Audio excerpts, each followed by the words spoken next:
Okay. Well, we have a few people on Zoom too. Good afternoon. Welcome, everyone. We're glad to see you all here.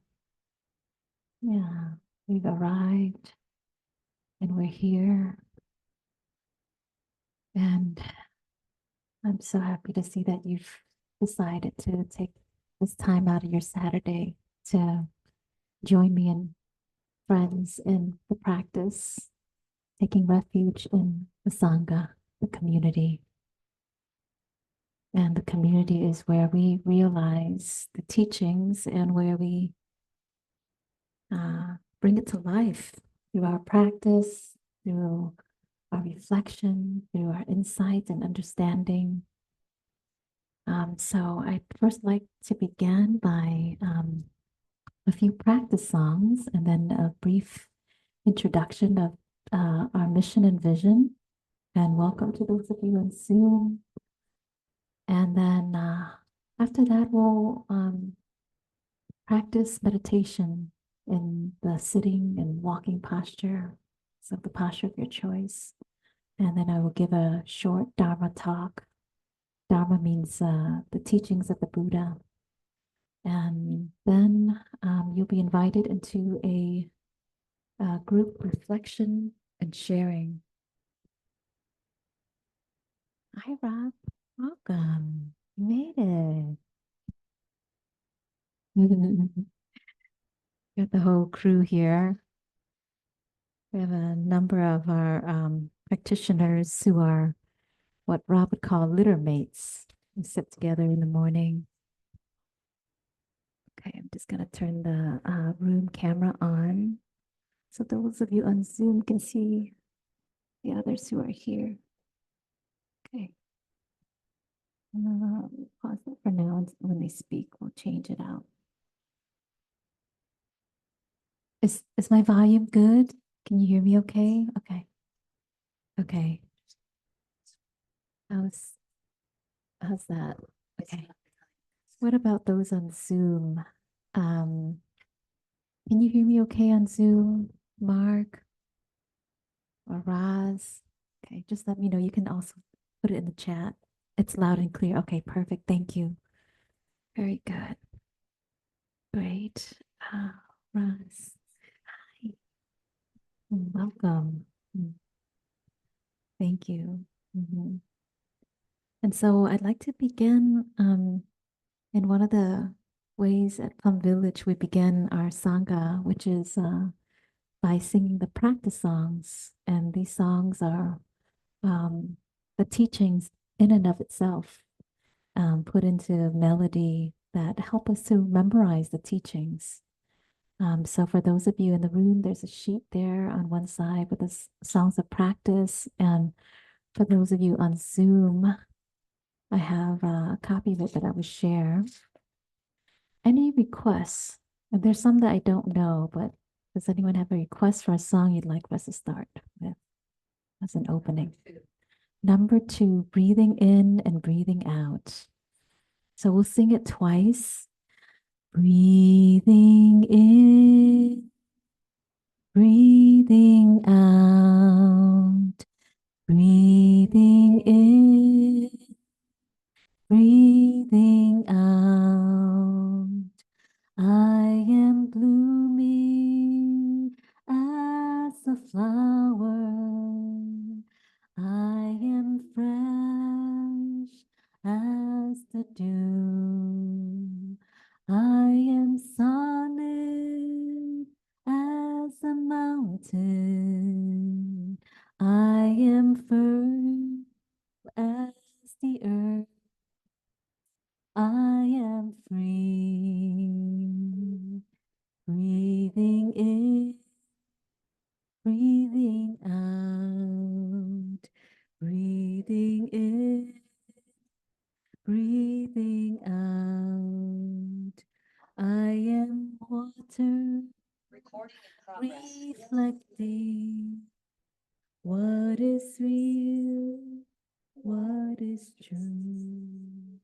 And I feel there is space Deep inside of me, I am free. I am free. I am free. Let's do that again. Yeah. Breathe closer. Okay. I was, Candle, how do I turn do not disturb off on this iPad of yours? There's a call that went in. It did, and then I turned the Zoom back on. Yeah. I don't know how to work this thing. Oh, okay. Okay.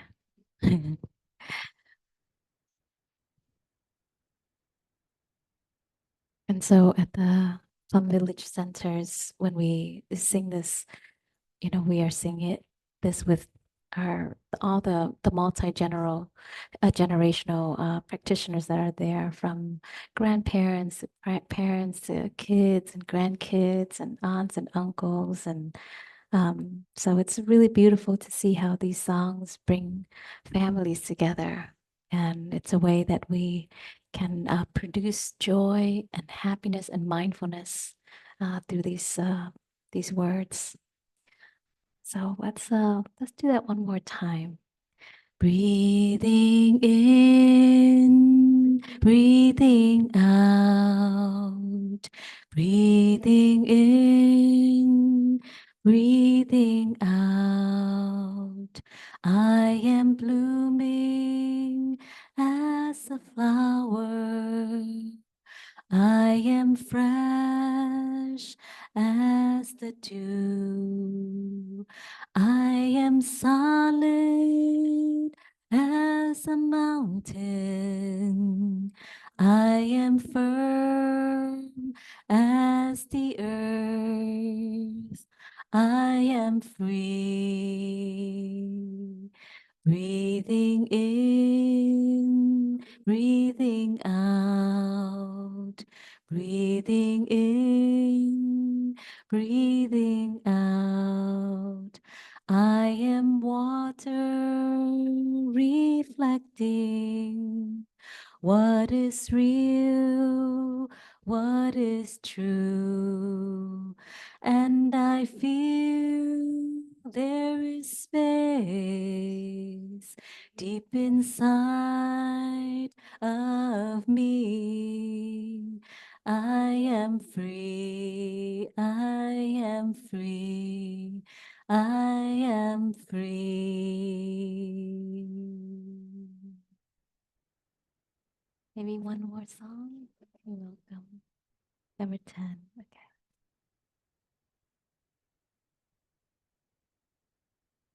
Oh, I don't know that song. Sorry. Yeah. Um, 12, yes. Yes, I know that one. No coming, no going. Okay. No coming, no going. No after, no before. I hold you close to me. I release you to be free, because I am in you and you are in me, because I am in you and you are in me. No coming, no going, no after, no before. I hold you close to me. I release you to be free, because I am in you and you are in me, because I am in you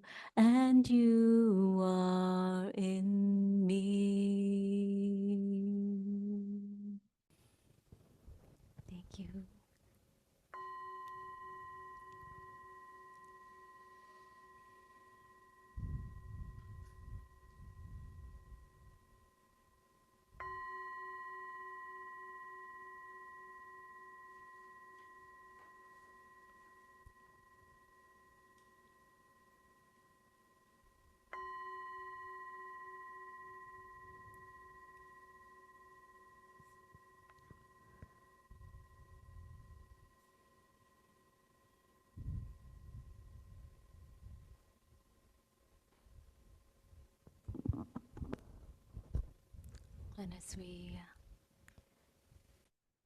settle into our seat or whatever posture you assume for this time, I'd like to begin by inviting you into the remembrance of the three jewels.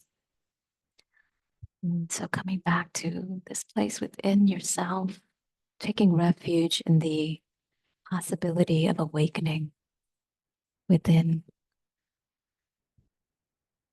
and that the possibility of awakening could be realized within us, if not in this lifetime, and at least to know that in those moments where we come back to the present, that we get in touch with our heart and our body, we are awake for that moment. We touch into the Buddha nature within ourselves, taking refuge in the Buddha within us. Or maybe for some of us, it is the historical Buddha or some awakened person in history.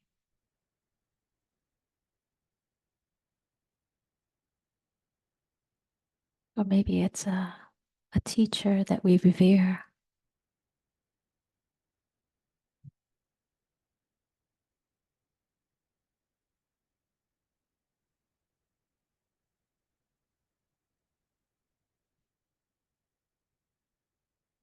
And then inside of taking refuge in the Buddha nature within,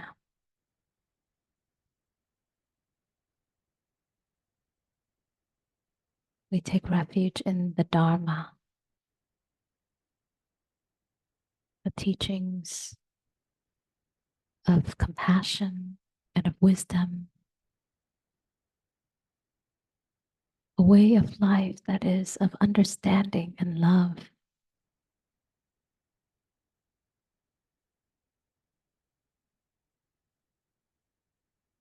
May we get in touch with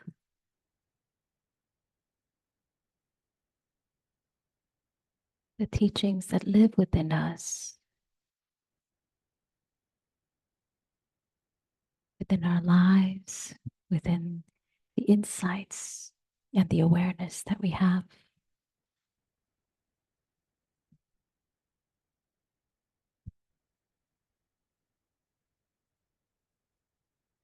What has been revealed and made known to us.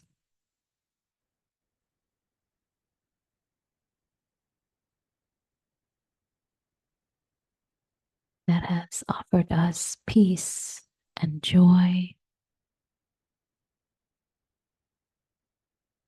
contentment and ease.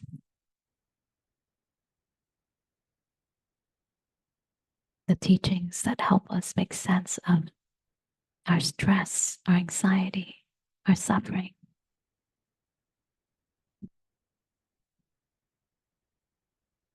And the teachings that help us to produce happiness.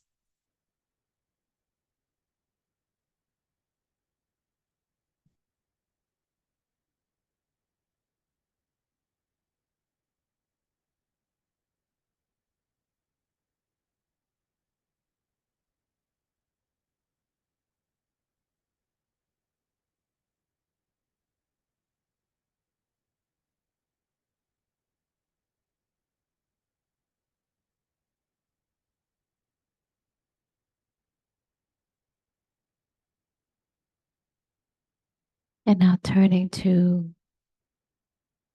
the Sangha, taking refuge in the Sangha outside of us, which is the community, our spiritual companions on this path that let us know that we're not alone, that enriches the path.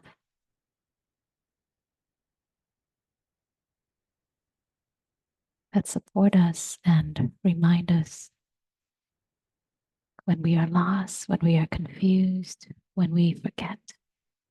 Our Sangha calls us back home.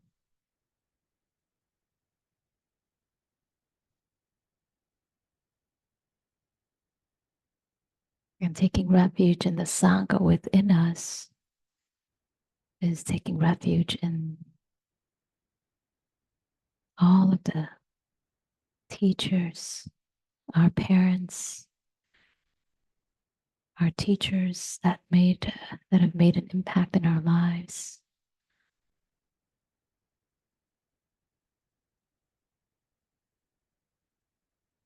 Those who've taught us a lesson that help us to awaken.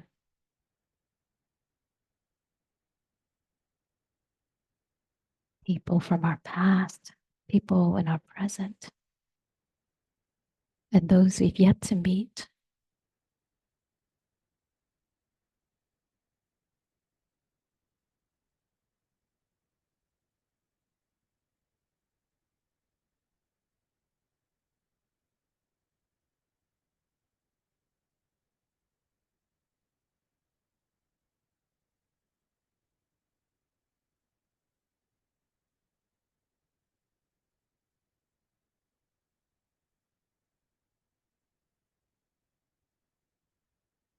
And so as we orient our heart to the triple gems of the Buddha, the Dharma, and the Sangha, may these gems, these jewels, be our protection on this path as we remember to take refuge in the jewels again and again. And taking refuge in the jewels within ourselves.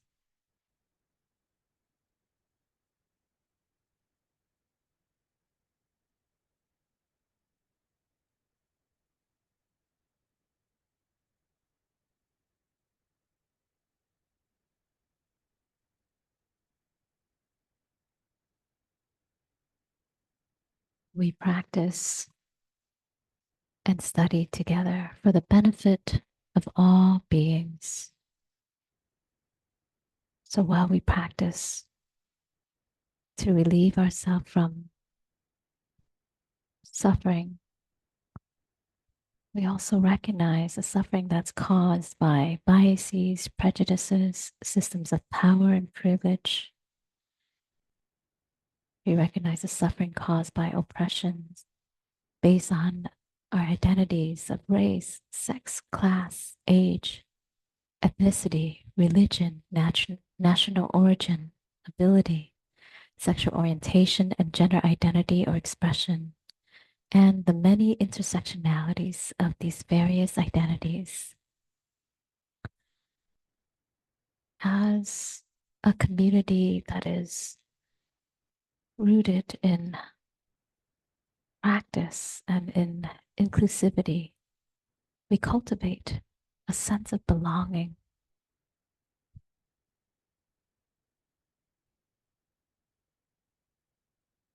And we aspire to do no harm, to dismantle barriers that cause separation. And we recognize that our liberation is interconnected with the liberation of all. So when we practice to free ourselves, we are also freeing our ancestors and our offspring, all the generations before us and after us, our communities, our organizations, our associations with those near and far away.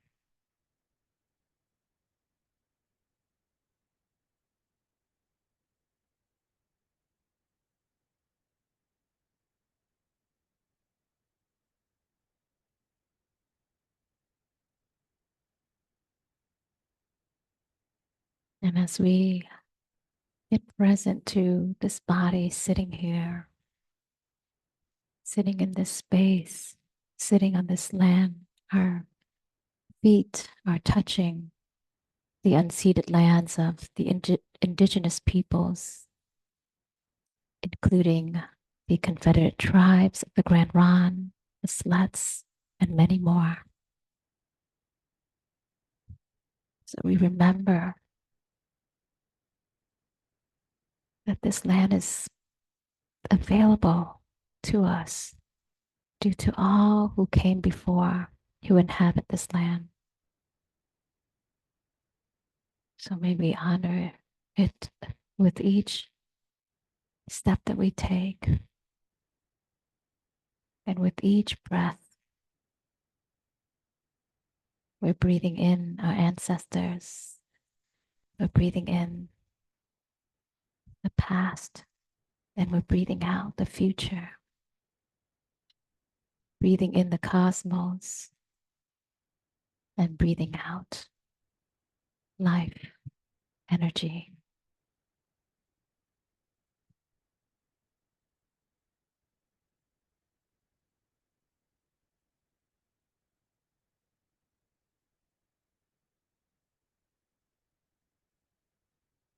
So we'll continue sitting for another 15 minutes, and then you'll hear the sound of the bell. And at that point, you're welcome to continue sitting, or you may move to walking meditation. For those of you in the room, we'll walk around the chairs in a clockwise direction. And at any point in time, if you feel like changing posture, you're more than welcome to do so. You've arrived home to your body. Take care. Listen to your body. What does your body need from you in this moment? More energy or more relaxation?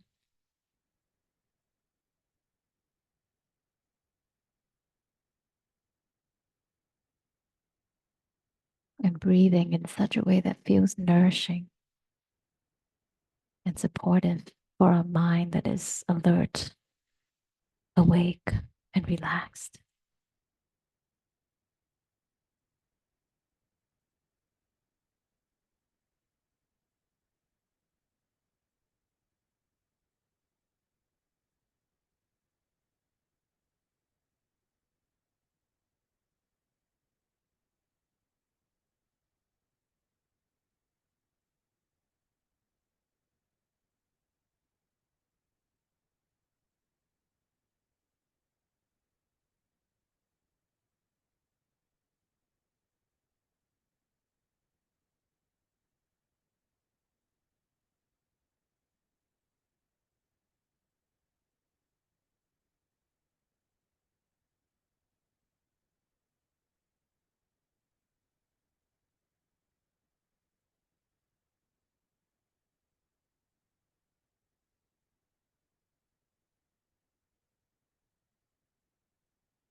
With each conscious in breath,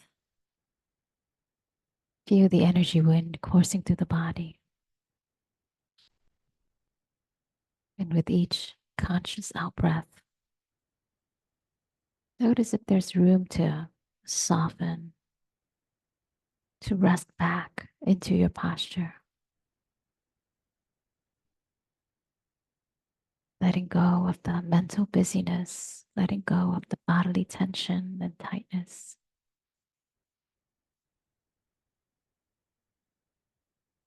Let the body sit comfortably, easily, and beautifully.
And you discover ways to enjoy breathing. You don't get bored of the breath, and the breath becomes interesting. The mind becomes curious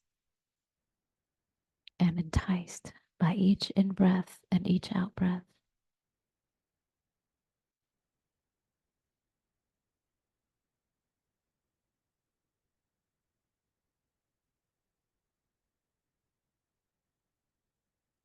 In each moment, noting the quality of the breath and noticing how it feels like in the body. How does the breath affect the body? How does it affect the mind?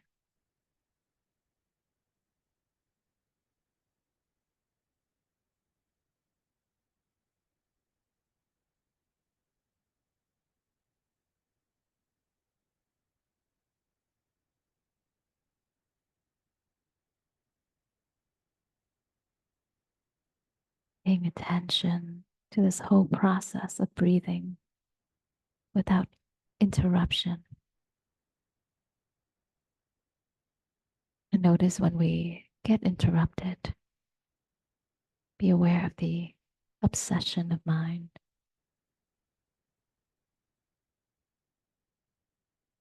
Mindfulness remembers our commitment to stay,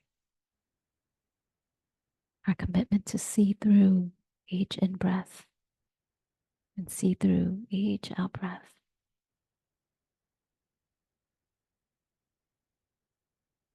Breathing through that restless energy, breathing through the lethargy, breathing through boredom, breathing through the monkey mind.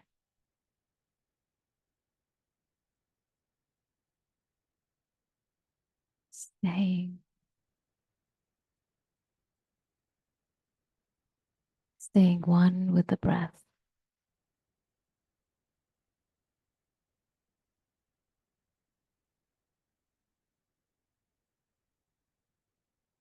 receiving, acknowledging,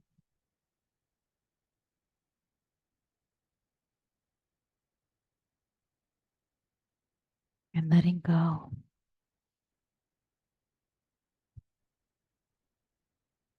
Releasing.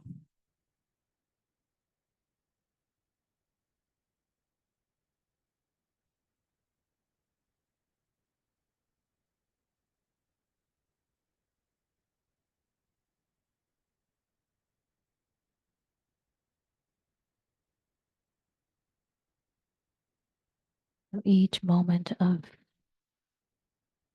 awareness, we are receiving something and we are releasing something.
stay connected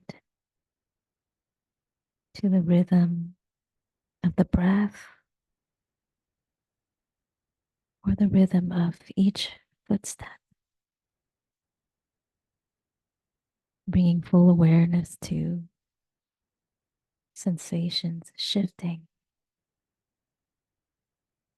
increasing, decreasing,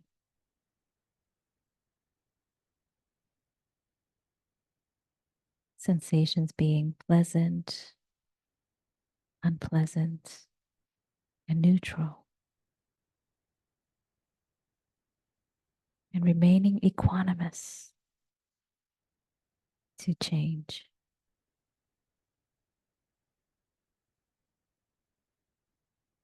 remaining equanimous to the coming and the going.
Thank you, dear friends, for sharing your practice with me. Maybe we'll take a couple minute break for those of you who'd like to use the restroom. And then we'll come back here and at maybe 5:42 or so, or 5:40 for the talk. And I'll be today um, offering you a topic on the path. We often talk about this path, but what is this path? What is the structure of this path? What is revealed to us when we're on this path? But when we know this path, what do we see?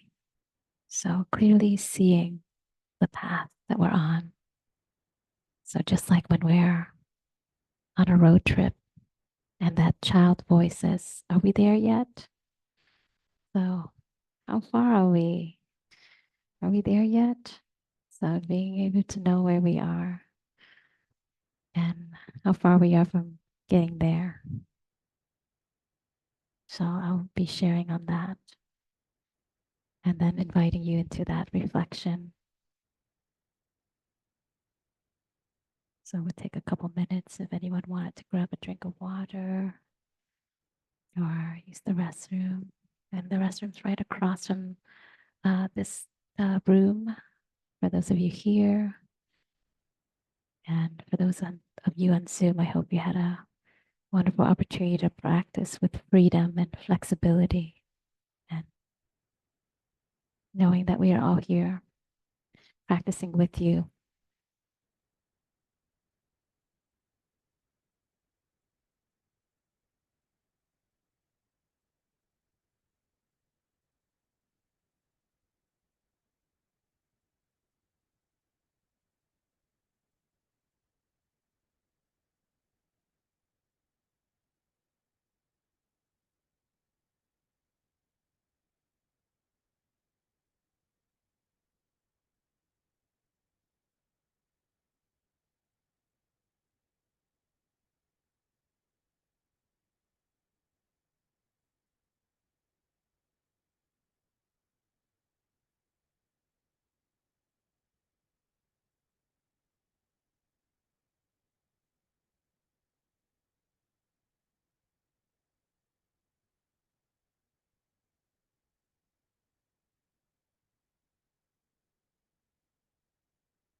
If you're cold, Rob, I would maybe even consider you moving away from the AC, the unit, if you like.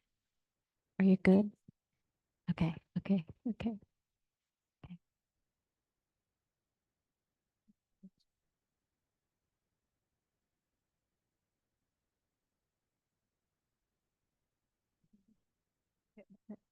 okay. We got a deal. Maybe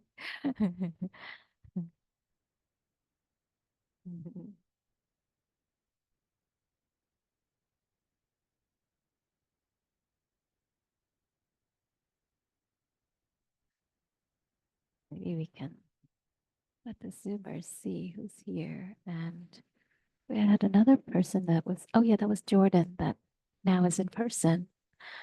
And we have Roz and Mark. Look at that. Everyone can see you, Roz. Oh, Candle says Roz. I don't know if Ross, if you can hear Candle, but Candle says, "You got the email." Mhm. Yes, yeah, yeah, she's nodding. Glad you're here with us. Mm.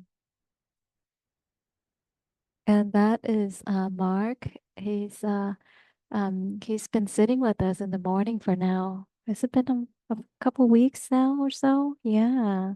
Yeah. So glad to see you here, Mark. Yeah. So today, I'd like to spend some time just offering this topic for our discussion, for our reflection around the path. How's my volume? Should I turn it up a little more? How's this? Okay, great, great. Okay, Roz, is my volume good on Zoom? Okay, wonderful, thank you. And, as I was reflecting on this path, I just am so grateful for how this path has enriched so many lives. So if we just reflect for ourselves how this path has enriched our lives, having found it, and and the ways that we used to attempt to enrich our life by filling it up with things. And now the way in which we enrich our lives is through making space, is to slow down, to stop, and to take time to look deeply. And I can see the parallel of that with how it used to be for me going on vacation, like traveling somewhere. And it used to be, I'm going to try to hit up as many places as possible and check the box that I've been here, here, here, and I've taken pictures at all these places and had all these experiences and try to condense it. So that was way back then. And that used to be the experience of going to vacation spot because I just didn't want to miss a thing. I want to make sure I made the most out of it. And in fact, I didn't get the most out of it. I didn't enjoy it. It just never felt like it was enough. It always felt like, God, we didn't get to do that thing. Ugh, food wasn't that great at all those places we chose, and then I, and then what this practice has shifted within is that to stay and to take it in and to really enjoy the simplicity of the experience. So, and how that affects, my experience with even going somewhere new is stay in one place, stay for a while, look very closely, take it all in. And I'm not going to all the places, but just by going to a few places, I'm able to enjoy it a lot more. And the experience is just more rich and vivid and serene and beautiful. And then I don't come back and need another vacation. Because that vacation was enough to nourish me, right? So I'm sure you can all relate. In the past when you've been on vacations and it was just like, okay, my God, I need another vacation from this vacation because of the way we pack things in, the doing, the going, and consuming as many things as we can. So in that way, having this practice enrich our lives in that we realize, oh, I don't have to try to live it all here and now. And we create space.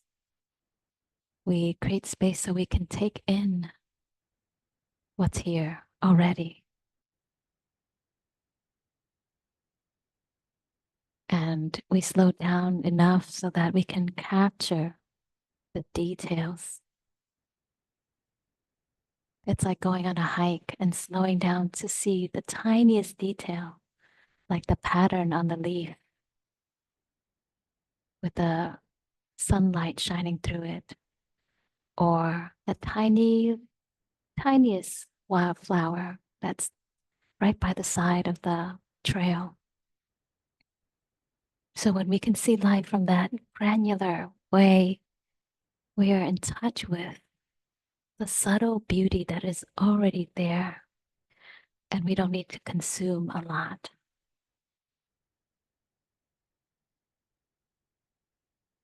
And so, what we've gained so far on this path, we know that it's working. And because our lives have been enriched by the practice and the path, and then there's more.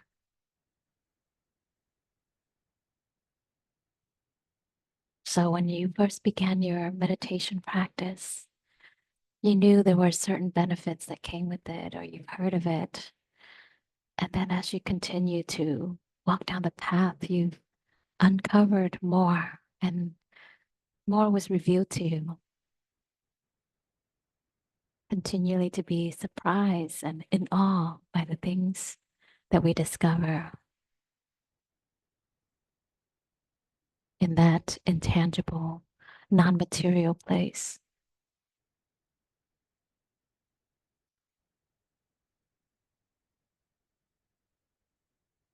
And there's more. And the Buddha talks about this. I won't go into the detail of that today, but there is something that this path is oriented towards.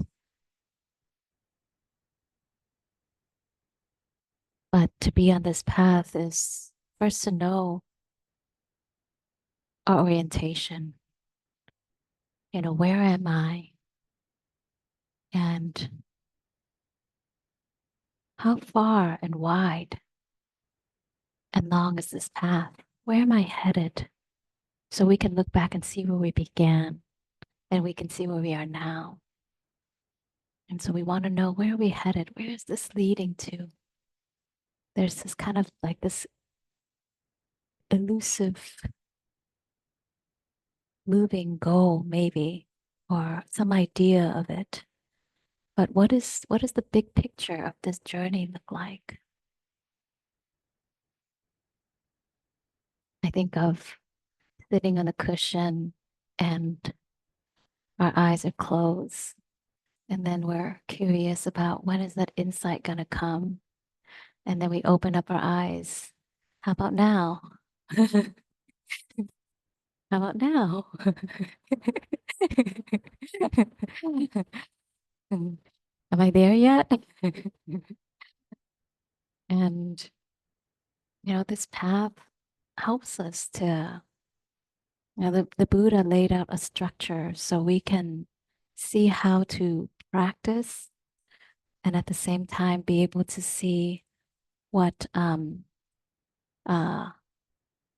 moral conduct, sila, to continue to train and develop and sharpen in and abide by. And then also inside of that is to cultivate this wisdom and insight, right? The panya, which is a Pali word for wisdom or insight. And so we're working mm, to cultivate and enrich these areas of precepts, which is the moral and ethical conduct, also known as the five mindfulness trainings, sila, that's in Pali, and then practice or the cultivation of meditation and the mental development, which is called samadhi, and then panya, wisdom and insight.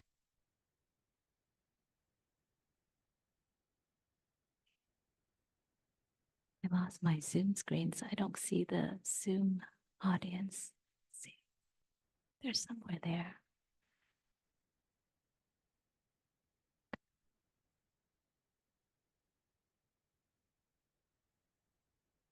Okay. Um,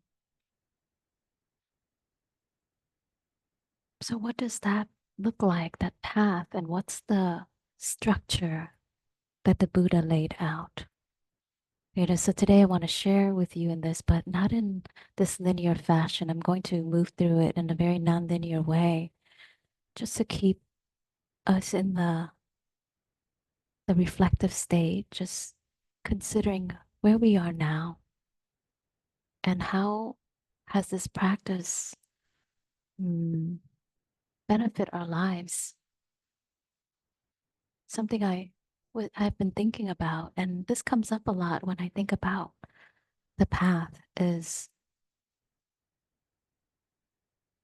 when we are practicing the Noble Eightfold Path, specifically the Noble Eightfold Path, not just any path, but the Noble Eightfold Path. If we know where we are at on the path, we know what we need to do to further to have the results we want.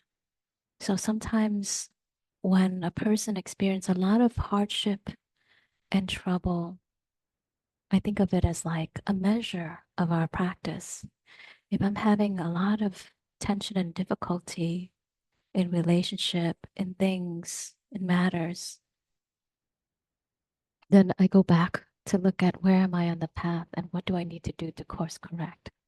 So that has been my metric of what do I need to course correct? Because if I'm suffering or if there's problems in my life, there's something that I need to look and examine here along this path. So I use the Noble Eightfold Path to evaluate where I'm at all times. And what's important to note is, if I'm not communicating effectively, or if my speech is, causing harm or trouble, then in the Buddhist practices, it is our work to look at first being responsible and how can we uh, cultivate right speech, which is speech that is effective. So not only is it true, but it's beneficial and it produces the outcome that we all want, right? So really to me, what the Noble Eightfold Path is it teaches us how to be effective human beings. Effective in the sense that not the kind of way the word effective is out there in the world of, the effectiveness of, being on top of everyone, being number one, or having more money or more mm, uh, a better reputation or more medals and letters after our names. But this kind of effectiveness is the effectiveness of peace, the effectiveness of having a life of ease. And so when we see that our life is lacking ease, then there's something there for us to look at. Like, where am I on this path? What do I need to do to course correct?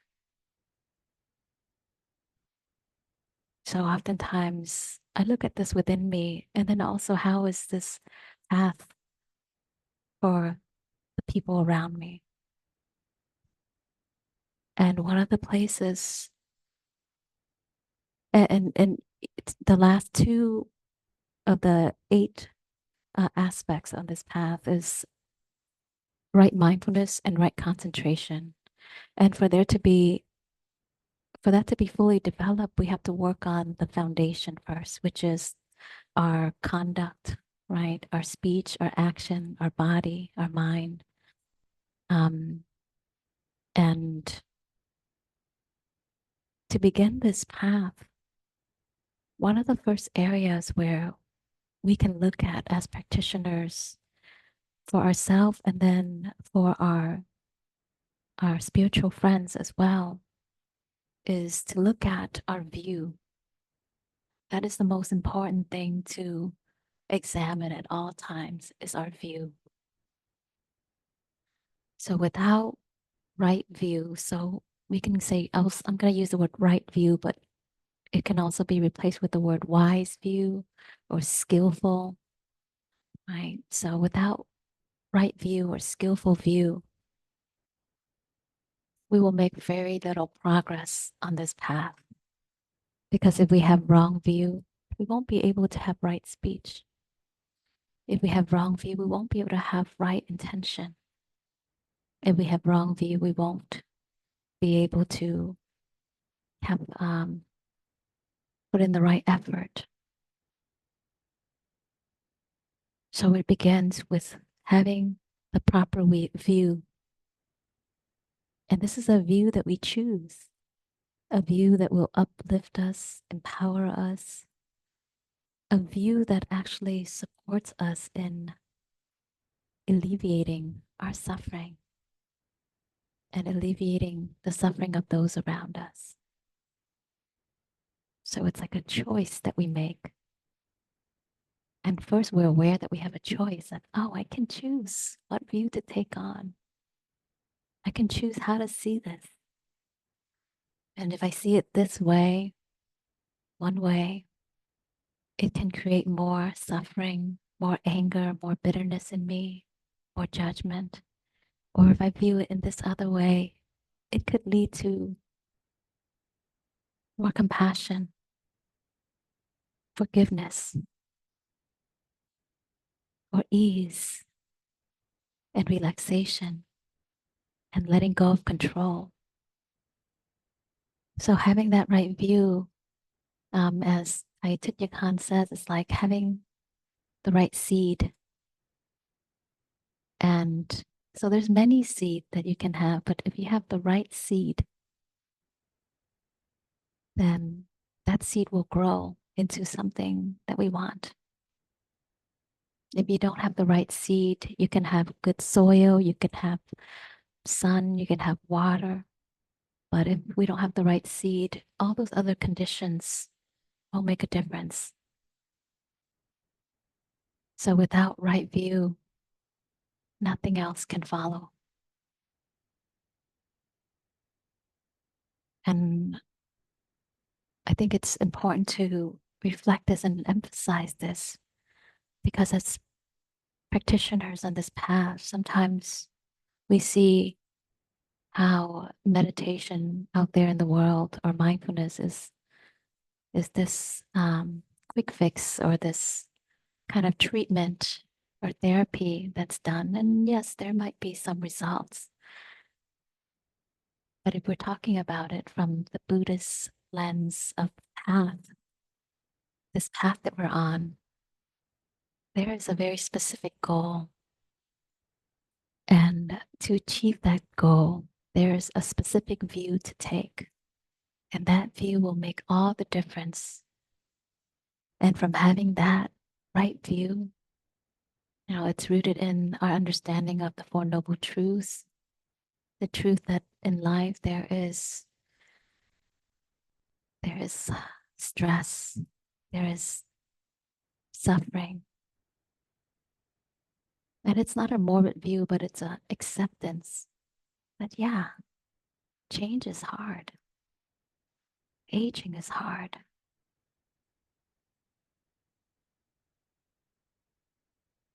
That this attachment to things is hard. It makes me suffer. And then to recognize the root cause of it. So it's just like the Buddha is like a doctor.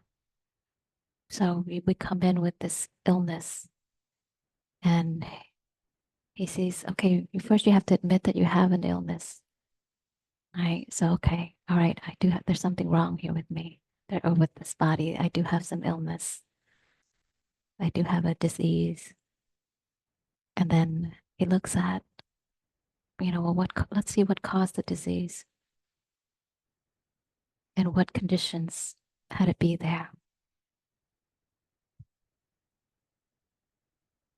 Recently, I was uh, diagnosed with rosacea, and it was only when it became clear to me, oh, this is what I have. Then it was like, oh, now let's look at what created the conditions for that to happen, what caused it. And as soon as I was able to pin, okay, I have this thing, rather than the whole time trying, oh my God, what is this? Okay, go away already. Um, so when I finally was present, oh, okay, it's rosacea. Now what caused it? What have I been doing that give rise to this? Oh, I've been out in the sun a lot. I've been having a lot of hot drinks. I've been eating spicy food. Okay, hot bath too. Oh my gosh. So everything just came together Okay, that makes sense. I see the root cause now. Okay. So then the third noble truth is now, okay, how do we put an end to that? Cessation of suffering. Okay, so stop. Stop eating spicy food. Okay, maybe stop dairy too. I had a couple slices of big cheesecake here last week. One of our Sangha members brought in, baked a delicious New York cheesecake. And, there was a lot of leftover and I brought it home and I had it for a few days. So I was like, well, that would definitely contribute to it because I heard that dairy is also one of the causes of it or triggers. So I don't regret it one bit, but I do see. So we start to be able to see all the cause and conditions that come together, but first we recognize, okay, there's a problem here. I'm suffering. I've been in denial. I'm I've been pretending. I've been ignoring the fact that there's something wrong here. That I've been stressed, that I've been tense and uptight. So upon seeing the conditions, then we know how to stop. We know what to do to stop the suffering, to stop the disease, stop the disorder. And then the fourth of the Noble Truth is the path. So that's the path leading to the end of suffering. And that's the view that we have is that understanding, having this understanding of the truth.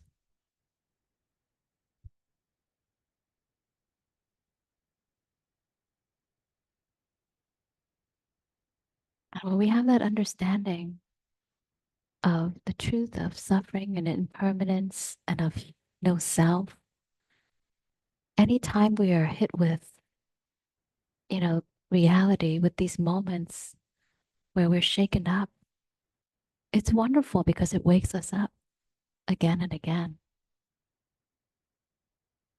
It's like for me, if it wasn't for, the sign and symptoms of rosacea, I wouldn't have known that my body was overheating. My chi was off balance. It was too much hot inside of me and not enough of the cool energy. I wasn't consuming enough cool things. So for those of you who know about traditional Chinese medicine, there's a balancing of that, eating hot and cold food. And so that reminded me again to get back on track. Okay, balance that energy. And so when we are on the path, when we experience suffering, it keeps us awake to see, to have this lens to see suffering. And with this right view, um, we can then know what thoughts to produce. So this is the second of the Noble Eightfold Path is right thinking or right intention. So only with right thoughts can there be right intention. So when a person doesn't have the right view, they might have intentions, but it's not the right intention. It's not a good-hearted intention. It might not be a pure intention. So with the right thinking, I like how Tai Khan calls it. He calls it right thinking. That means that we work to produce thoughts that are healing. And anytime a thought of anger or discrimination or greed arise in our mind, with mindfulness, we recognize it. And then we produce a wholesome thought, a healing thought, a thought that serves us, that calms us, a thought that promotes peace and happiness and well being. And so, with right thinking, we're working on the level of mind. So, that's mindfulness of mind, as we know from the four foundations of mindfulness. So we are examining the mind and the thoughts that come and go. We have no control of that first thought that enters through our mind, but we have control of what to do with it upon seeing it. So that first thought we don't have control of, but the second one we do.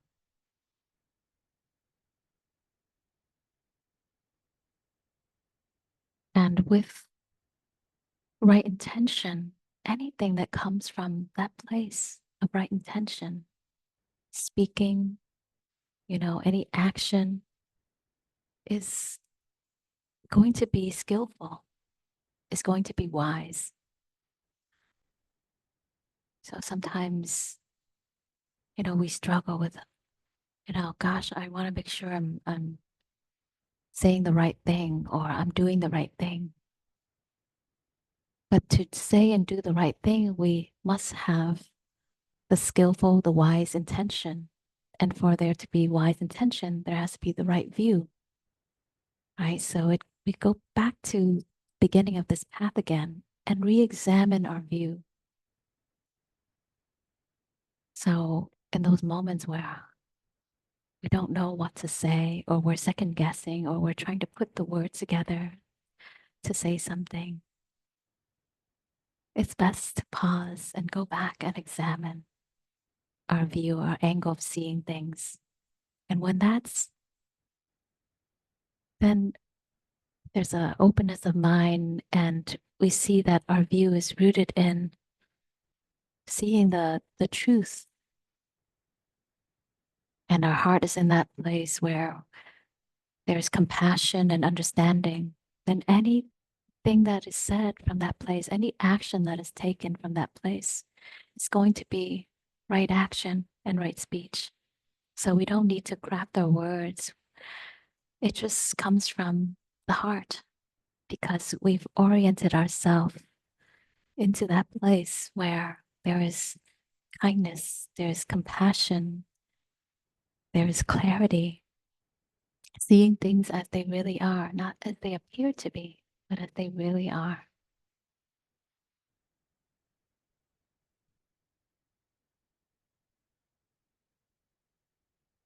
And in our speech, if I often say when we are speaking from the heart, naturally, the words that come out instill trust and confidence, dissolves fear, restore affinity with those around us.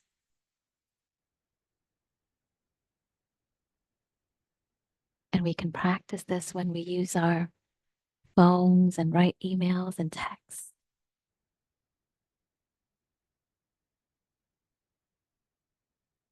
Through all of our forms of communication, waiting for us to be in our heart, and then we respond.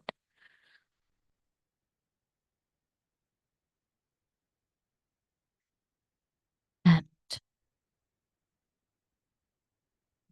to carry out loving speech also requires deep listening, because in deep listening is where we understand and we have the right view.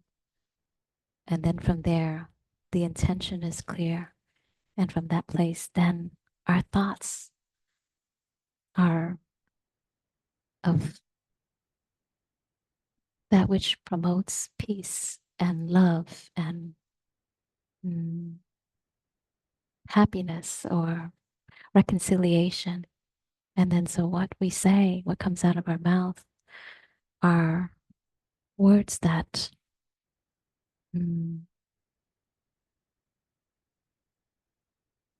that promote that peace, that um, expresses understanding and care. And he says that when you produce an action, so an action is rooted in, you know, thoughts, in our speech, and in our physical body. So when you produce an action, that is your continuation. What does he mean by that? When you produce an action, that is your continuation. That's what lives on. I was recalling a Sangha member who said to me the other day that some activities that they used to engage in, they no longer engage in. And they no longer had interest for that anymore. There's like I use the word dispassionate, So they said to me, I feel like I'm grieving that part of me that used to do that. So when we stop a certain action, that part of us no longer lives on. And when we no longer engage in that action or activity, that part of us dies. So it doesn't continue anymore.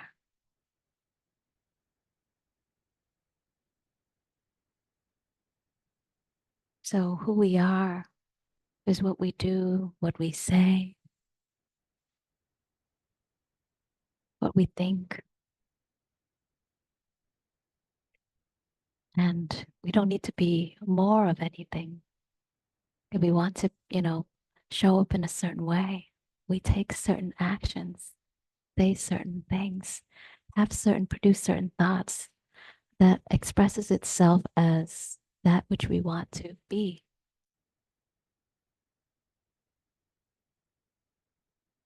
So I want to pause there for a moment because I think this is really powerful. When you produce an action which is rooted in speech, in the mind, and in the body, that is your continuation. So when you don't produce a certain action, that part of you cease to exist.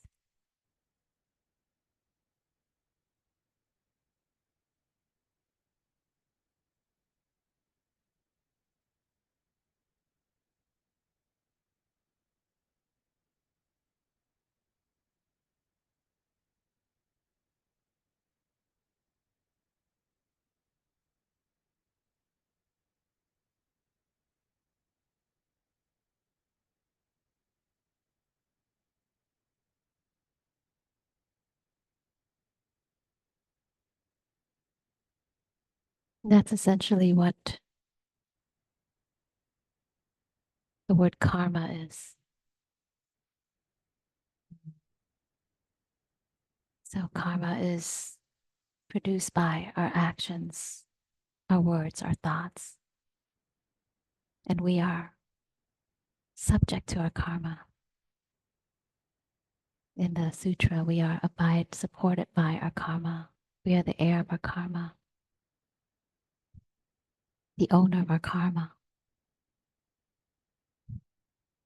And sometimes we see it more immediately. Sometimes it takes a while for it to show up.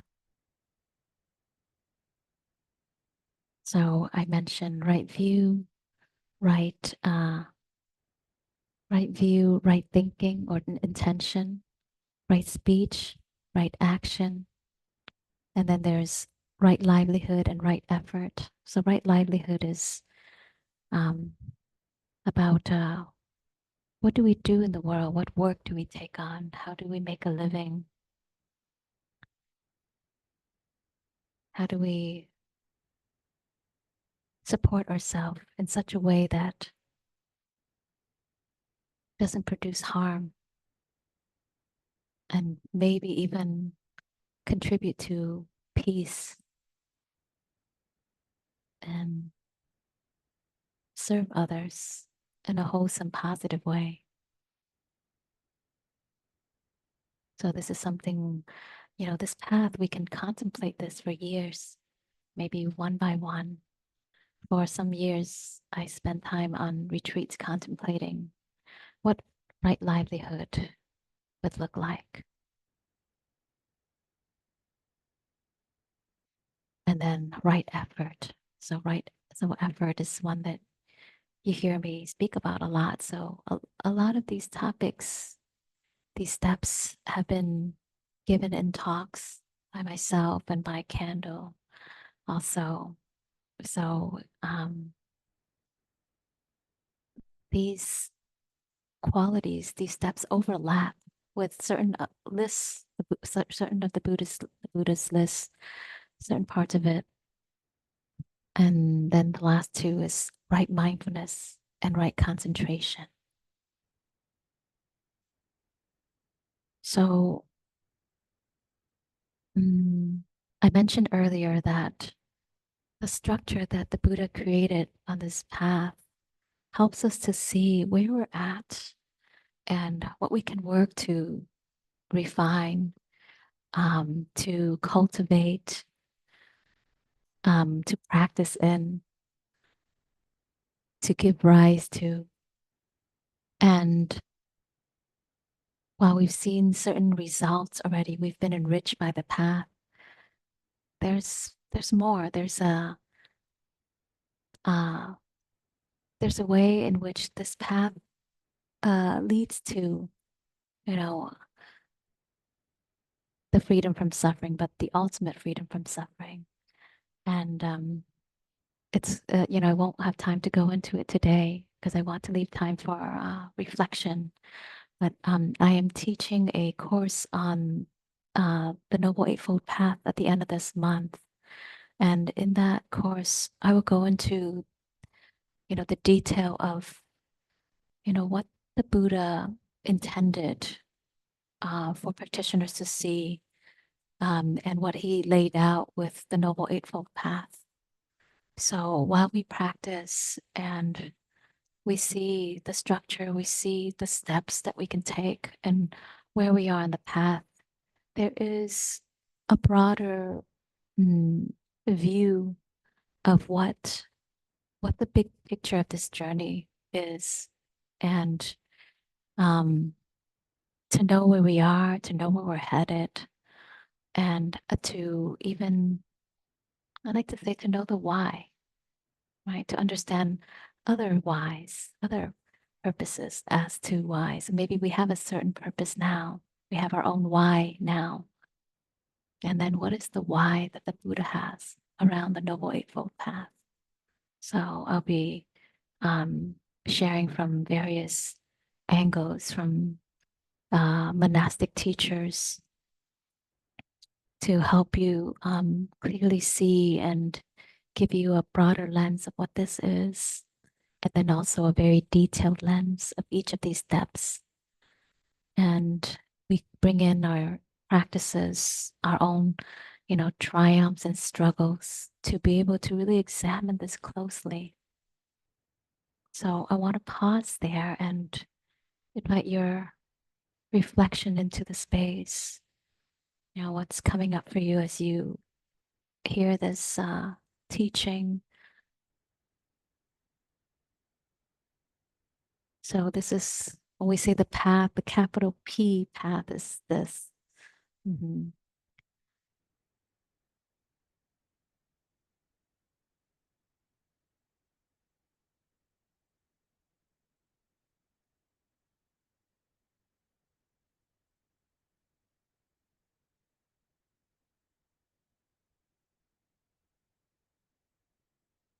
And our floor mic is not working today, but the this mic here, the handheld, is working. So if anyone would like to share, you would just grab the mic and then turn it on, and we should hear you, and everyone on Zoom can hear you as well. Hello. Okay, sorry. I didn't mean to sound melodramatic. Yeah, it's on. I'm just not yapping into it directly. I think Are We There Yet is probably one of my greatest enemies. And it it actually it stalled me out terribly for a long time, because Are We There Yet was, for me, it was the capital E enlightenment. And I thought, how on earth, how am I going to get there? Right. And it, you know, uh, it seemed almost too much, too good and too much and too far away. And how on earth do I get there? This was when I was just kind of on my own, so I didn't have a sangha or a teacher, and um, but I think one thing I realize now is that any insight that you get, and I think I've mentioned this before, yeah, any insight, any little enlightenment you get is going to happen in the here now space, and you just inhabit the here now as much and as best as you can, and then insights will come, and then it feels very natural and simple and attainable, even if it's sort of incremental insights and enlightenments. It's not going to happen in the future. It's going to happen in this moment. Mhm. Yeah, we often hear stories of, you know, teachers who had these huge aha moments, huge awakening. But for most people, it is gradual. It is a gradual. All of a sudden, we look back and like, wow, that's no longer there. That part of me dropped away. So it's only in looking back we see the transformation within us because it's so gradual. That the older me is just 1 millimeter away. So I can't really tell the difference. But if I'm now, many feet away from it, I can see the contrast. Mhm. Thank you, Rob. Mhm.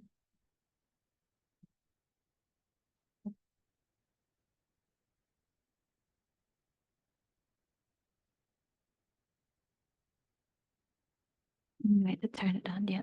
Yeah, there. There. Hi. Oh, gosh. Thank you, Trina. I love the Eightfold Path, and I can never learn enough of it.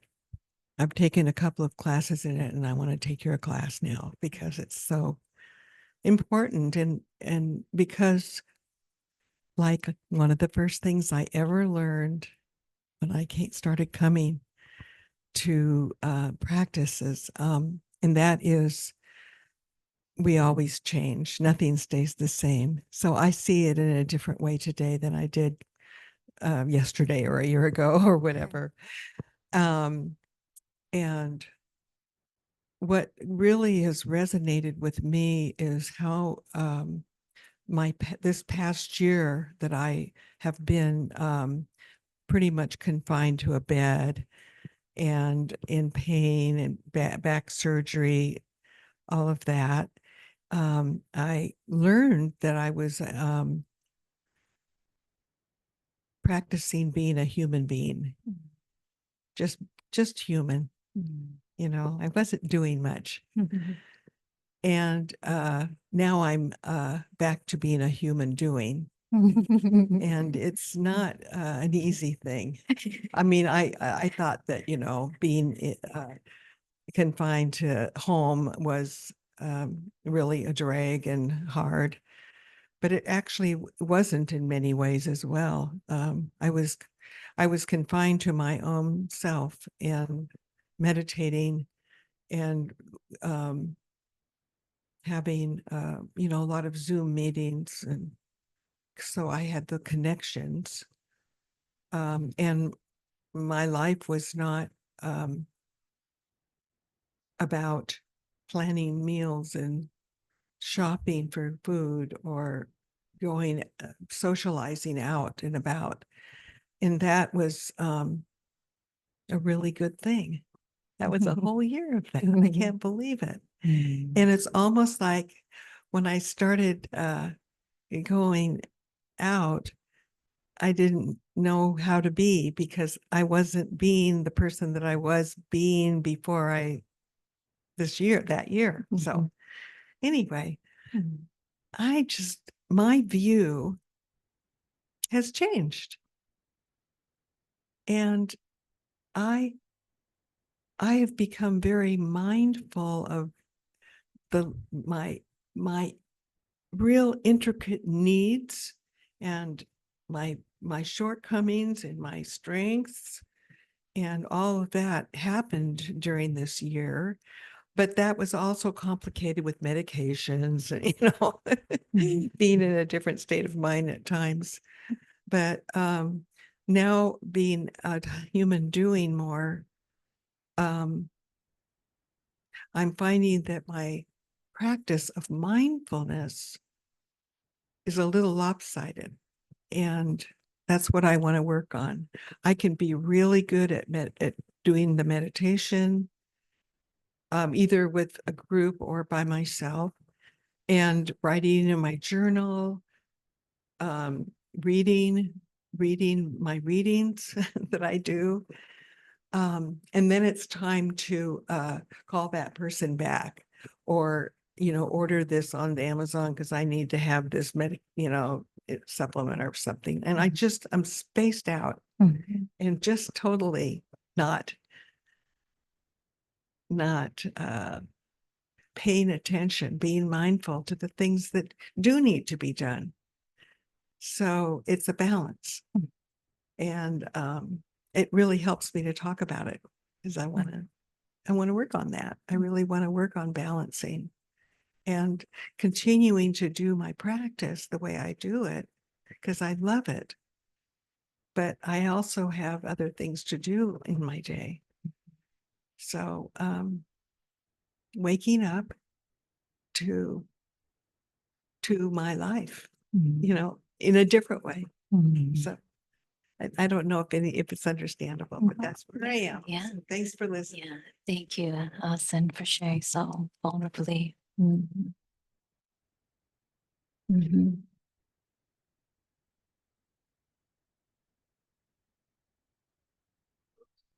Mhm.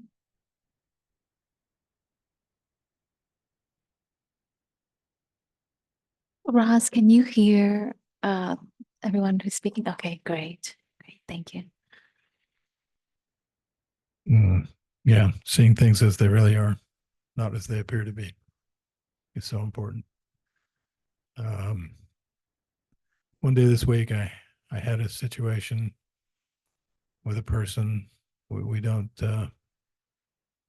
flow well at all generally, and I try and I try. I was in a bit of a rush, and I missed my cues, my right thought, my right intention. I should have caught it before I spoke. I caught it after I spoke, and man, do I regret it. Mhm. So yeah, it was some backpedaling after that, and which it didn't go well with the other person either. I kind of fit their narrative, which I regret feeding, but I'm a human. I made a mistake. I caught it afterward. So that's what happens sometimes when I don't pay close attention. The things get out of order. Um, I try to get too many things done at one time is what I was doing actually. So I thought, well, I have 5 minutes. I'll address this. Nope, not the right time. Not the best plan. Mhm. So thank you for addressing that, bringing that up to spark that recollection. Yeah, thank you for sharing that. I think we can all relate to that as well. Those moments of missteps. And then I think what's so great is our practice allows us to recognize it and take responsibility for it rather than doesn't matter. Because now with the practice, we have a framework where we review our actions, we review our speech. And inside of understanding karma, we we take on this view that everything matters. And so we do go back to clean up, because we know the ripple effect of our speech, of our thought, of our action, all of it. And we do it in such a way because we know how suffering can perpetuate and how it can be stopped, right? And change. So thank you for Yep. sharing that. I'd rather leave love and peace in my wake than turbulence and chaos. Well said. So Mm, there's always a fine line yeah. there. but to be aware of that is key. Thank you, John.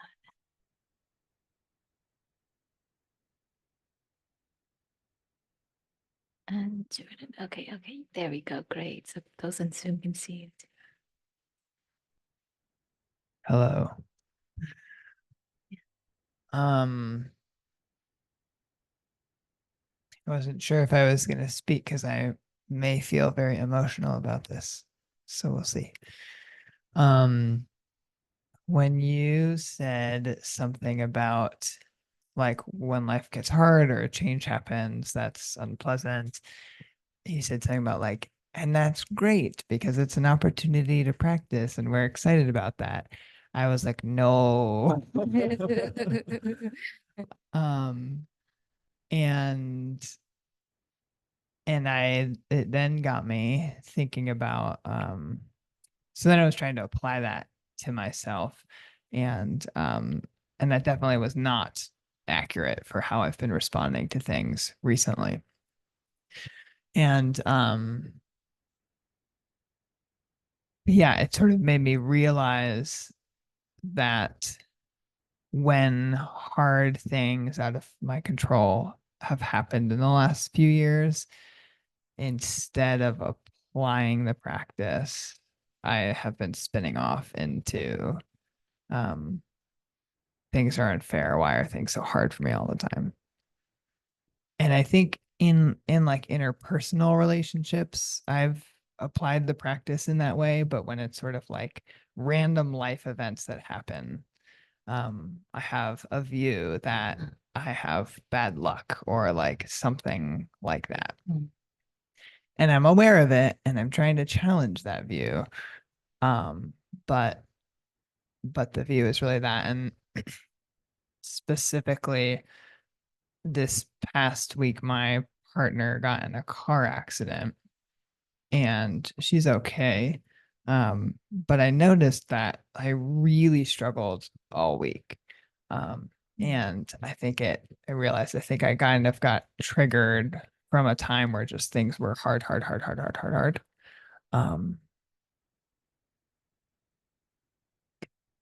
Yeah, so I think that idea of when those kind of things happen, using that as an opportunity to apply the practice is going to be helpful, as a helpful way to, I think, kind of rein in and notice that view come up, instead of just arguing with the view, say, yeah, because I think I've kind of been either believing the view or trying to convince myself that the view isn't true. So yeah, I think applying the practice will be helpful. And I'm curious if you have any thoughts on that, specifically with what I was saying about the view too, of like, how do we transform our view instead of just believing or arguing with the view? Yeah. If that makes sense. Yes, that does. I gave a talk on this a while back about non-attachment to views and openness of view. And this is a big part of the 5 mindfulness trainings from Thich Khan, which is a remake of the precepts. And where we work to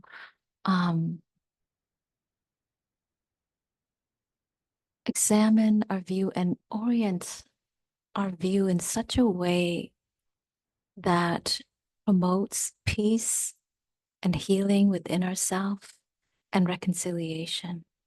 So usually when we have a certain view about the world or about ourselves, it creates a lot of dis-ease.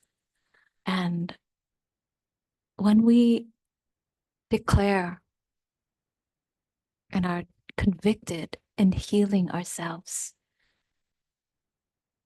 I find that to be sort of the beginning of where we pivot into mending the ways we've been seeing things that creates more dis-ease in us, to now looking at going back to take care of our wounds, because our wounds are what creates those views that we have. So we look at how did that wound get there? When did the seed first get planted?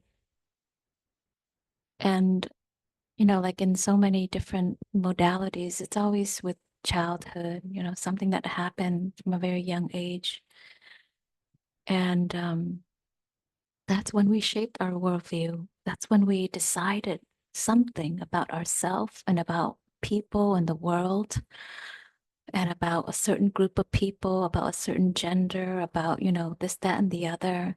So we go back and look at those beginning moments and then also all the many moments leading up until now throughout our entire life that has affirmed and solidified that view. It's like that confirmation bias that we kept, oh yeah, see, and then it verified it and solidified that view even more.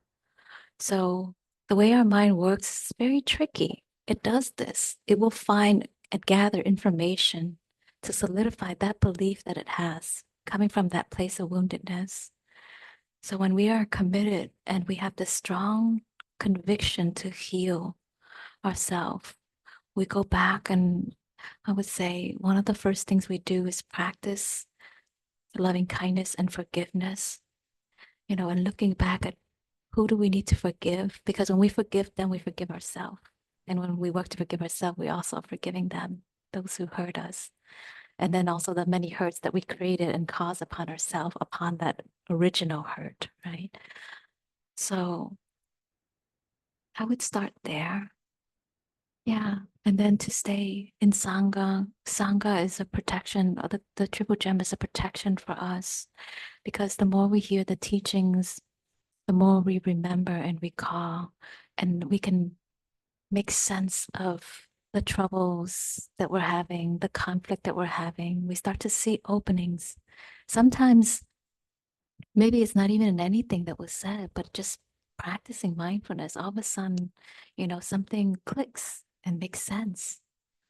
And like that last week I shared, I couldn't solve the whole floor mic thing, but while walking mindfully around the room and then all of a sudden looking up and seeing the floor mic, and I was like, oh my God, I know what's wrong. So I wasn't thinking about it, and then it just arise. So inside arise in that space of presence, in that space of full awareness of the present moment experience, of being in the body, of being one with the body and the breath.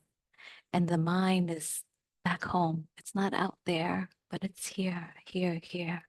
And that's where the practice of samadhi, which is, as I mentioned, sila, samadhi, and prajna, panya, are the three pillar inside of this Noble Eightfold Path. Samadhi is that practice where we cultivate strong mindfulness, strong energy of mindfulness that gives rise to insight and wisdom into our own self, into the nature of self, into our problems. So only we can give rise to that within. No one can do that for us. We come to a guru or teacher and say, tell me what to say about this problem. Can you tell me what to write back in this email or text? But the practice, when we practice it, we develop the inner wisdom to know what to say, what to do, how to respond. And it goes back to that worldview we have. Yeah. And view of self. And we all struggle with that to some degree, but first, practicing mindfulness helps us to be aware of all of those views that we carry, all of them, all of those patterns, all of those conditioning, all the ways that we have this filter that we walk around with, and all the many different filters that are there. There's just so many threads that's there. And so staying curious and, oh, I have that view again. And oh, that's here now too. On top of it, it's like sometimes it layers on top of each other. So it feels complex and we can't see it. But with this practice, we can look deeply and we can see and start to, it's like peeling away all the different layers and see how it piles up and, covers our lens of seeing things clearly. And so the practice of stopping, looking deeply, which is samatha and vipassana, helps us to be able to bridge that and come out of the dark, come out of the complexity of body and mind, and then be able to see it simply because everything just is now revealed to us in presence and in mindfulness. And then also that's why it's so important. The 5 mindfulness training, the practice of precept, goes to me. I love Thich Nhat Hanh's version of it because it's extremely relevant and it captures the nuance of the precept.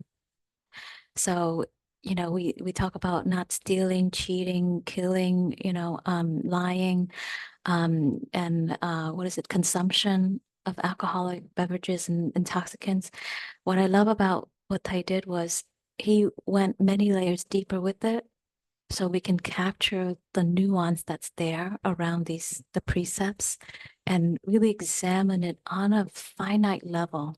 So that's why I continue to still have that every month and the first Tuesdays, because I think it's important as practitioner, if we want to make progress and continue to see more progress, is that we continue to reflect and renew the 5 mindfulness training as often as we can.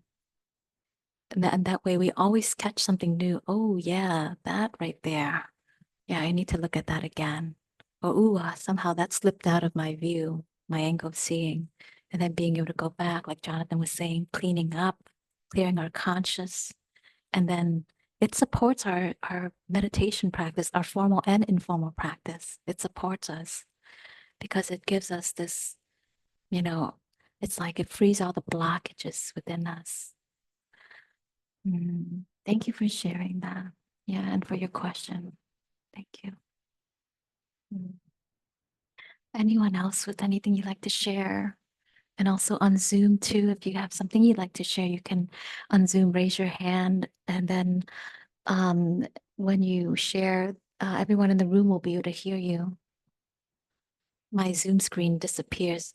Oh, okay. Thank you. Yes. Yes, Roz. Thank you so much for your talk today and the sharing of that wisdom. And also thank you to all the other Sangha members whose wisdom I appreciate. I don't know where exactly this fits in on the Eightfold Path, but I was just remembering an insight that I had this week, thanks to a short Dharma talk by a teacher in one of my morning meditation groups on Vedana. And I often, especially in the mornings, feel blue and down and anxious and sort of regrets in the morning. And it must be a biological thing because it happens almost every morning. And then it changes as I go through the day, often if I'm lucky. And meditation practice and Sangha certainly helps with that. And my insight this week was about this feeling tone. And sometimes I can't put a named feeling to my emotions sometimes because they do feel layered or tangled or complex, and I can't find the right words for them. So I just started when I would notice like a kind of an anxiety uprising or a bit of a panic attack or a sadness, I would just say, oh, unpleasantness. And that immediately cut off all the ruminations or, it just kept me in the present in my body and sort of cut off all the rabbit holes I could have gone down with that and have gone down in the past. And so it's like one of those things like, oh, beginner's mind, hearing it as if for the first time, but understanding it in such a way that it has been really helpful and changeful for me. And so, I so appreciate the way that this can come into my life. And I suppose it's, in some ways, it's changing my view. So anyway. Thank you so much, Roz. Many bows to you here. Mm-hmm.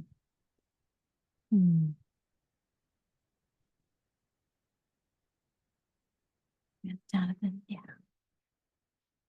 Okay.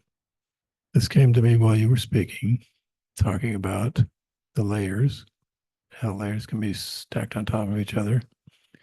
I see it as if I create through awareness and insight greater spaciousness, I can float between the layers. The layers aren't stacked on top of each other. I don't have to take them in a linear fashion. I don't have to deal with this one first, then this one, then this one. I can float between and address any layer as I see it or feel it. Does that make sense? Yeah, yeah. Creating space between what you are aware of, having mindfulness around the mind, around the patterns, around the conditioning, being able to see the narrative. And That allowing it's the not, space yeah, so that that they're not not plastered together. identifying it, not grasping onto it. You're not it, but it's there. Yeah. Yeah. At times prior to practice, there have been, I mean, that's so many layers. How do I get out from under these layers? Now it's like I'm above the layers and I'm looking down on them and I can separate them. So I'm a visual thinker. Yeah. So when you It moved your hands, I was like, oh, yeah, that's it. That's it. Thank you. Welcome. Thank you for sharing that.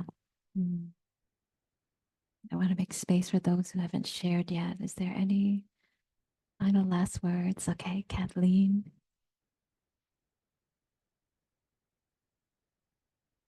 There you go. Can you turn the mic on, Kathleen? Yeah, just no, we can't hear you. Okay. All right. Is There this we go. better? Yes. Okay. Thank you. Thank you, Ron. Thank you for all of this, and thank you, all the Sangha members. It is so helpful.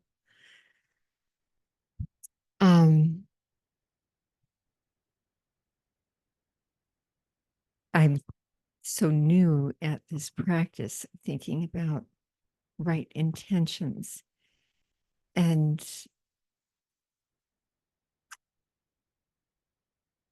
my husband and I have this opportunity to go camping, attempt camping again for a couple of weeks off and on. We'll be coming back a little bit just at the beach. And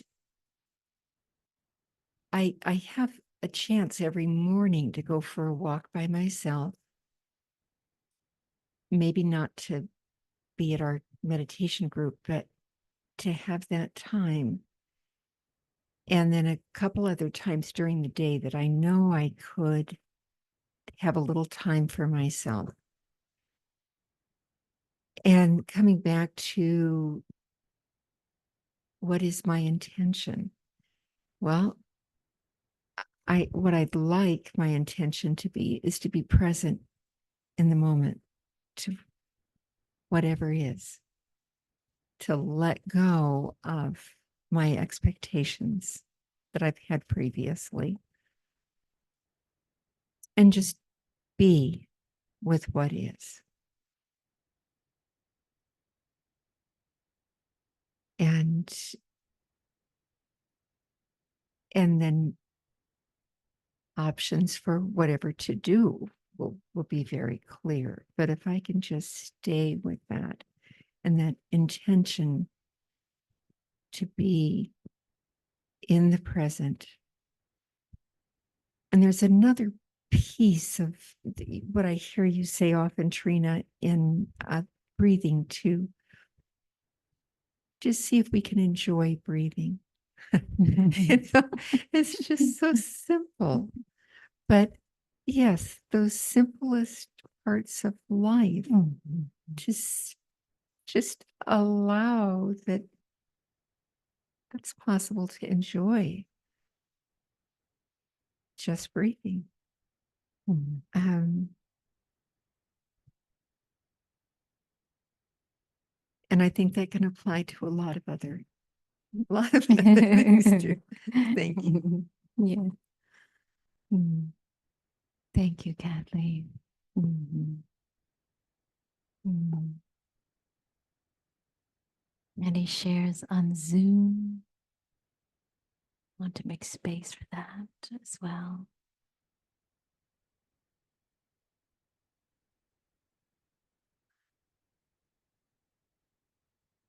Yeah, when we are on this path, and I mentioned earlier being enriched by this path, what happens is that we start to enjoy just being human. We enjoy the experience of being human. We don't push it away. We don't try to grab onto it, try to have more of this and less of that, but we just allow and receive and release as needed, just like this, like open hands. And we just let in the experience and let it out. And we can enjoy the simplicity of being human. We don't need to make it more than how it is. It's simply enough. So there's a degree in which we, we enjoy the simple things like eating, walking. Walking could nourish us. Just sitting could be waiting, or sitting could be a moment of that nourishes us at the DMV or somewhere. Or it could even be not just neutral, it could even be positive, right? So so there's some places where we can challenge ourselves with our practice. And that shift from that begins with being and then moving into doing. That's the part I think that a lot of times when we are not mindful, we miss that part. Coming from that place of being in our intention, right? Being here, being present, and then moving into action from the place of being, moving into doing, carrying being with us. So thank you very much, friends, for all of your shares, for contributing to this this collective wisdom as it lives in us and through our reflection. And I hope that this gives you some food for thought and fills you up spiritually. And we also too have some snacks here. So for those of you who are here, please, if you can, we'd love for you to stay and join us, and we can have some time to share, unstructured time to socialize and get to know each other. And Roz, we wish you were here as well. And Mark, yeah, wonderful to see you both. There we go, more waves. Yes. There we go. Oh, look at those hearts.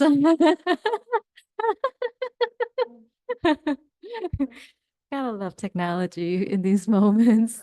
The fact that Ross can do that without, the supernatural powers, that's pretty awesome. I mean, maybe that's what it is. You meditated a lot and you earned that. That's what happens. Yeah, exactly. Oh, well, thank you, everyone. I'm going to invite 3 sounds of the bell. We didn't have time to chant, but this was very nourishing. So I would invite 3 sounds of the bell, and please bring your mind back to the body, and we will breathe together and end in that way.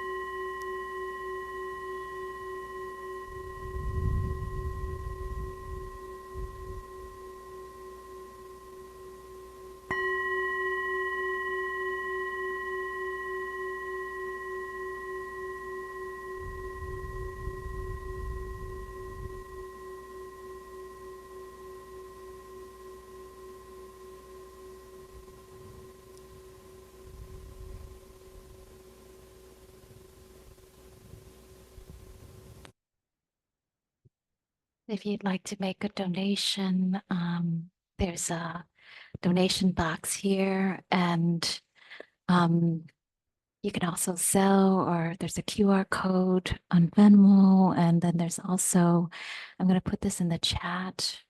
There's also a PayPal, so various ways to donate and to contribute if you'd like to, if you feel called to support Pacific Northwest meditation community, so we can continue to offer the Dharma and create a space for practice.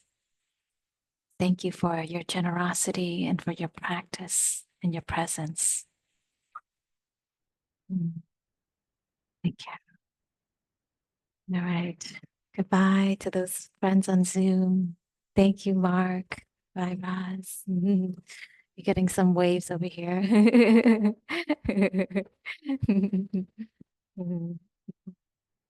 Ready for takeoff?